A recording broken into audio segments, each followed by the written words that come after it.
Hello friends, my self Krishna Lohan and welcome you to at my channel.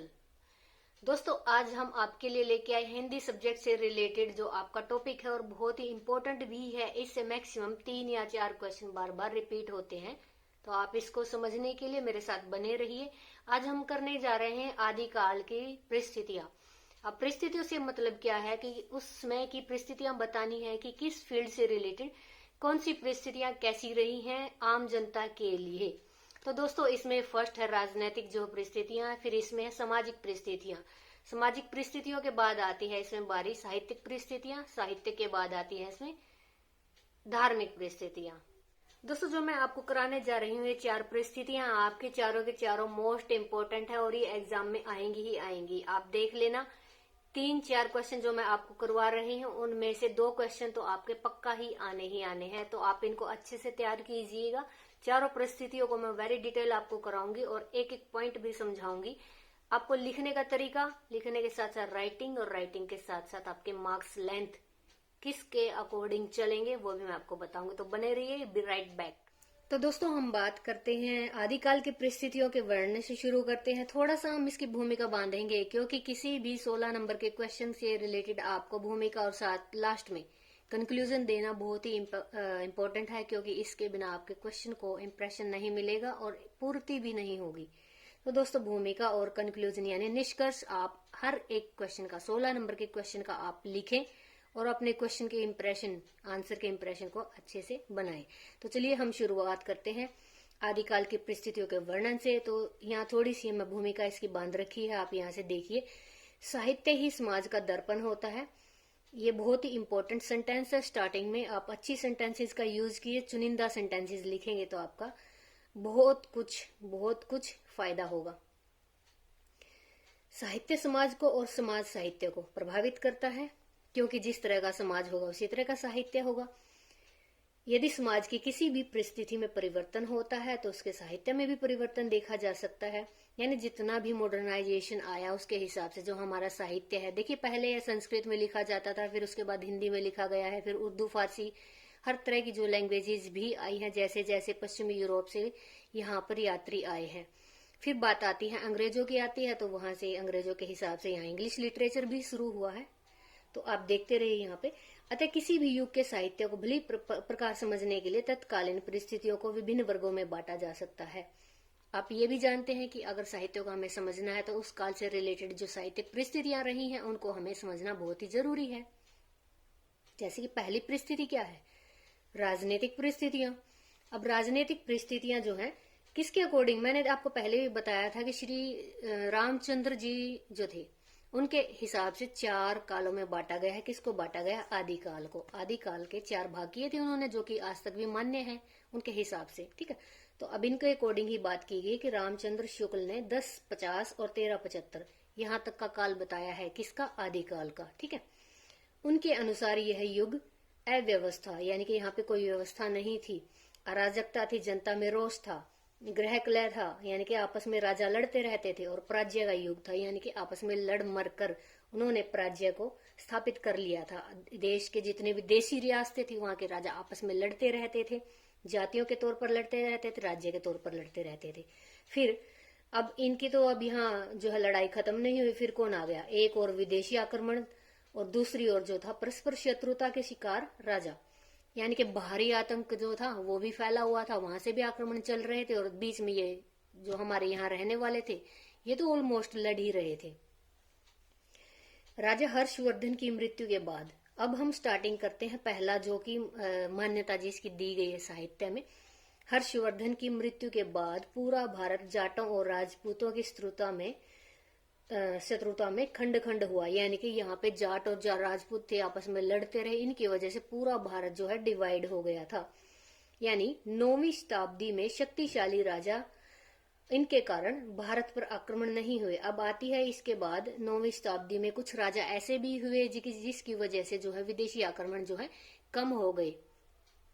लेकिन 10वीं शताब्दी के आते आते महमूद गजनवी ने 17 बार आक्रमण करके भारी मात्रा में धनराशि को लूट लिया। आप जानते हैं कि ये हमारे इतिहास में फेमस है महमूद गजनवी, जो कि 17 बार आकर मैक्सिमम तो इसके अटैक जो है सोमनाथ मंदिर पर हुए हैं, यानी मैक्सिमम मंदिर से ही इन्होंने बहुत सारी जो राशि है लूट करी अपने क्षेत्र में। इसका काम सिर्फ लूटने का था, इसका बसने का यहाँ कोई इरादा नहीं था। या तो ये कह रहा, इसके कहने के अकॉर्डिंग ये था कि भी या तो आप मुसलमान बनो या फिर यहाँ से धन लूट कर चलो यहाँ से, ठीक है। अब फिर है मंगोलों और गजनवी के आक्रमणों व तोमर चौहान और गढ़वालों में एकता न होने के कारण। आक्रमण किसके हो रहे थे? मंगोलों और गजनवी के, ठीक है। और एकता किसमें नहीं थी? हमारे राजाओं में, तोमर में, चौहान में और गढ़वालों में एकता न होने के कारण हिंदी का विकास भी यहाँ पर प्रभावित हुआ। अभी साहित्य भी तो ऐसा ही लिखा जाएगा, साहित्य में भी तो वही बातें बताएंगे कि भी ये तो लड़ते मरते रहते थे। फिर दूसरी आती है, ये तो राजनीतिक थी, यानी कि राजाओं की बात हुई। फिर आती है सामाजिक परिस्थिति, यानी कि वहां पर सामाजिक परिस्थितियों के हिसाब से मैं आपको बता दूं कि समाज को 4 वर्णों में डिवाइड किया गया था, क्षत्रिय और ब्राह्मण, शूद्र और वैश्य, ठीक है। इनको मैं सीरीज में लगा देती हूँ, ब्राह्मण, क्षत्रिय, वैश्य और शूद्र, ठीक है। सबसे ऊपर ब्राह्मण को माना जाता था, परंतु कहीं कहीं ये खेती भी करते थे, इनका खेती करने का भी साक्ष्य प्राप्त हुआ है। इन्होंने जो नियम और गोत्र बनाए थे सारी जातियों को वो मानने पड़े, यानी कि अब जो भी वर्ण चल रहे हैं किसके द्वारा बनाए गए हैं? ब्राह्मणों के द्वारा बनाए गए हैं। तो दोस्तों अब बात आती है सामाजिक परिस्थिति के बाद हम इसमें ही चल रहे हैं क्षत्रिय। वो ब्राह्मण किया था हमने, अब क्षत्रियों की बारी है। क्षत्रियों का समाज में पहला परंतु आदर में द्वितीय स्थान था। पहला स्थान किसका बताया था मैंने? ब्राह्मणों का। सर्वश्रेष्ठ जाति उनको माना जाता था। दूसरे नंबर पर थे क्षत्रिय राजा, ठीक है। अब तीसरे थे वैश्य। वैश्य कौन थे? जो कि खेती वेती, जो काम करने वाले, यानी पेट भरने वाले, कपड़ा बनाने वाले, व्यवसाय से संबंधित थे, ठीक है। पोषण करने वाले भी बोला जाता है। उन्होंने ब्राह्मणों के अनुसार गोत्र पद्धति स्वीकार कर ली, यानी ब्राह्मणों ने जो 4 वर्ण बनाए हैं वो इन्होंने स्वीकार कर लिए थे। फिर चौथे नंबर पर आते हैं शूद्र। इनको सबसे नीची जाति के माना जाता था और ये क्या करते थे? इन ऊपर वाली 3 जातियों की सेवा किया करते थे। इनको अछूत माना जाता था, नीच जाति का कहा जाता था, ठीक है दोस्तों। अब है मुसलमानों के आने से पहले सारी जातियां जो थी, मैंने आपको बताया कि आपस में लड़ती मरती रहती थी, लेकिन जब मुसलमान आ गए तो इनमें क्या हुआ कि एक दूसरे से प्रेम उत्पन्न होने लगा, इकट्ठे होने लगे, एकता की भावना उत्पन्न हुई। नारियों की स्थिति आदिकाल में बहुत ही शोचनीय थी। सती होना और भोग की वस्तु बता देना इनके भाग्य में था, यानी कि जब इनका मान लीजिए कोई राजा, अगर कोई व्यक्ति अगर जो है मारा जाता था या मर जाता था तो इनके साथ साथ इनको भी सती होना पड़ता था। यानी या अगर इनकी चॉइस थी आग में जलना चाहेंगी या फिर ये जहर या फांसी देकर मारी जाएंगी या फिर चाकुओं से काटी जाएंगी। तो ये स्थिति थी उस टाइम आदिकाल में औरतों की, ठीक है। फिर है यानी कि अब ये भी उस चीज को अपोज नहीं करती थी, कुछ ही बाद में बदलाव आए हैं। ये भी अपोज नहीं करती थी, ये सम्मान का प्रतीक मानती थी कि अगर पति के साथ सती हो जाए तो हम भी सती कहलाएंगी, ठीक है। फिर आती है बारी, इन अंधविश्वास बढ़ने लगा था। तंत्र मंत्र के लिए योगियों का प्रचलन बढ़ा, यानी कि बाबा साधु हैं इनका प्रचलन बढ़ा। उस टाइम तंत्र मंत्र किए जाने लगे। विदेशी राजाओं और नवाबों के प्रभाव में हमारी संस्कृति, सभ्यता, संगीत, खान पान और रहन सहन सब चीजों में परिवर्तन आ गया। यानी कि जितने विदेशी यहाँ पर यात्री आए हैं, वहां पे बसे हैं, उनका सबका प्रभाव हमारे यहाँ पे रहन सहन, खान पीन, संगीत, सारी चीजों पर प्रभाव देखा जाने लगा, ठीक है। फिर बारी आती है धार्मिक परिस्थितियों की। ये कौन सी थी? सामाजिक परिस्थितियां। हमारे समाज के बारे में बताया गया है, रहन सहन, खान पीन के बारे में बताया गया है, औरत मर्द का फर्क बताया गया है, ये सारी चीजें थी, ठीक है। अब आती है धार्मिक, धर्म से संबंधित। गुप्त राज्यों के समय में ब्राह्मणों का वर्चस्व था, यानी कि ब्राह्मणों को सबसे ऊपर माना जाता था। बेशक गुप्त बौद्ध धर्म के अनुयायी बन रहे थे, यानी कि इनकी पसंद कौन बन रहा था? बौद्ध धर्म। लेकिन जो तत्कालीन राजपूत शासक थे उनको अहिंसा मूलक सिद्धांतों में आस्था नहीं थी। राजपूत तो क्या थे? अब भी अकड़े हुए थे, यानी कि घमंड में थे। इनको तो अहिंसा मूलक कोई बात अच्छी ही नहीं लगती थी, इसलिए इन्होंने क्या किया? बौद्ध मत और स्मार्त मत, स्मार्त इसको दोनों को, यानी इन दोनों का निचोड़ निकालकर एक मत बनाया। कौन सा बनाया? नाथ मत, ठीक है। ये नाथ मत के अनुयायी बन गए। ना तो बौद्ध धर्म में गए, ना स्मार्त मत में गए, ये किस में गए? नाथ मत में। कौन गए? राजपूत, ठीक है। बौद्ध धर्म भी 4 भागों में बट गया, महायान, हीनयान, वज्रयान और सहजयान, ठीक है। 4 भागों में बट गया। 12वीं में आपने पढ़ा है सिर्फ महायान और हीनयान, लेकिन अब यहाँ पे आपको वज्रयान और सहजयान भी देखने को मिल रहा है। इस चारों के चारों धर्मों ने हिंदुओं को बहुत ज्यादा प्रभावित किया, यानी कि अब हिंदू भी इन चारों धर्मों में अलग अलग जाकर बस गए और इनकी मान्यता रखने लगे। ठीक है दोस्तों, ये थी धार्मिक परिस्थिति। Now if you talk about last and least point heading साहित्यिक परिस्थितियां।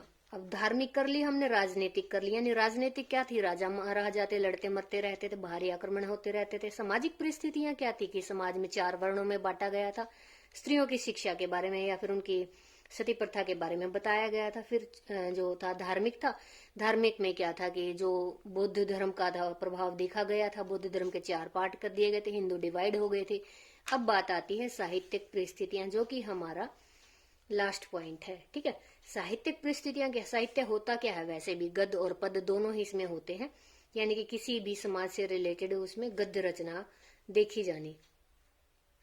युद्धों और गृह कलह के वातावरण में साहित्य का निर्माण होता रहा, यानी साहित्य निर्माण भी नहीं रुका।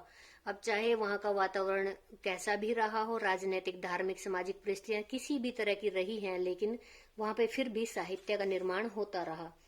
ठीक है, फिर इस युग में हिंदी भाषा में साहित्य ग्रंथों की काफी रचनाएं हुई।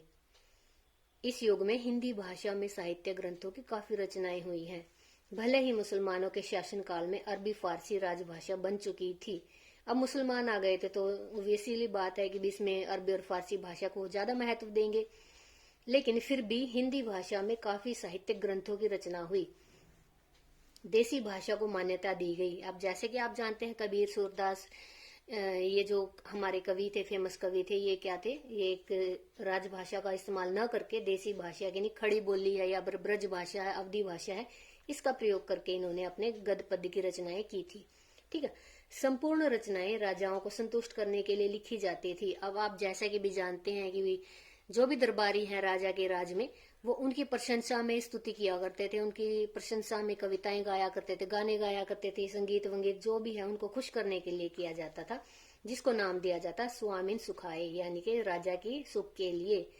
अब इसकी दृष्टि से साहित्य में उनकी वीरता और रहन सहन का खुलकर वर्णन किया गया है। अब जैसे कि जानते हैं कि भी अकबर का जो समय था, अकबर को और बाबर को मुसलमान राजाओं में सबसे महान बताया गया है, और इन महान जो राजाओं के दौरान इनकी खुलकर जो है स्तुति की गई है, बढ़ा चढ़ा कर इनके बारे में बातें लिखी गई थी।